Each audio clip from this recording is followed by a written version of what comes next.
ಜೋಗ್ ಜಲಪಾತ. ಇದರಲ್ಲಿ 4 ಕವಲುಗಳು ಬರುತ್ತೆ.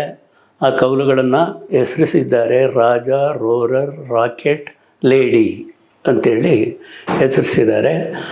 ರಾಜ ಅನ್ನೋ ಕವಲು ಇದು ಯಾವುದು ಜೋಗ್ ಜಲಪಾತದ ರಾಜ ಅನ್ನೋ ಕವಲು ಯಾತಕ್ಕೆ ಅದಕ್ಕೆ ರಾಜ ಅಂತ ಹೆಸರು ಬಂದಿದೆ ಅಂತಂದರೆ, ಮೇಲಿಂದ ಕೆಳಕ್ಕೆ ಬೃಹದಾಕಾರವಾಗಿ ರಾಜನಂತೆ ಅದು ಗಂಭೀರವಾಗಿ ಧುಮುಕುತ್ತೆ. ಆದ್ದರಿಂದ ಅದಕ್ಕೆ ರಾಜ. ಇನ್ನು ಎರಡನೇದು ರೋರರ್ ಅಂದರೆ ಸಿಂಹ ಗರ್ಜನೆ ಮಾಡೋ ಥರ ಶಬ್ದ ಮಾಡಿಕೊಂಡು ಒಂದು ಬಂಡೆ ಮೇಲೆ ಬಿದ್ದು ಅಲ್ಲಿಂದ ಚಿಮ್ಮಿ ಕೆಳಕ್ಕೆ ಹಾರಿ ಬೀಳುತ್ತೆ. ಆದ್ದರಿಂದ ಇದು ರೋರರ್.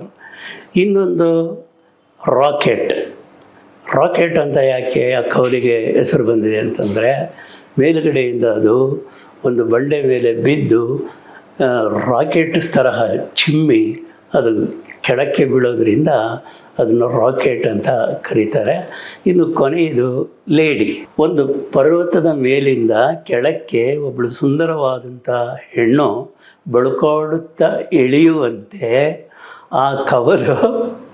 ನಮ್ಮ ವಿಜಯವಾಹಿನಿ ನ್ಯೂಸ್ ಚಾನೆಲ್ನಲ್ಲಿ ಪ್ರಮೋಷನ್, ಜಾಹೀರಾತು, ಅಡ್ವರ್ಟೈಸ್ಮೆಂಟ್ ನೀಡಲು ಸಂಪರ್ಕಿಸಿ 9535808456.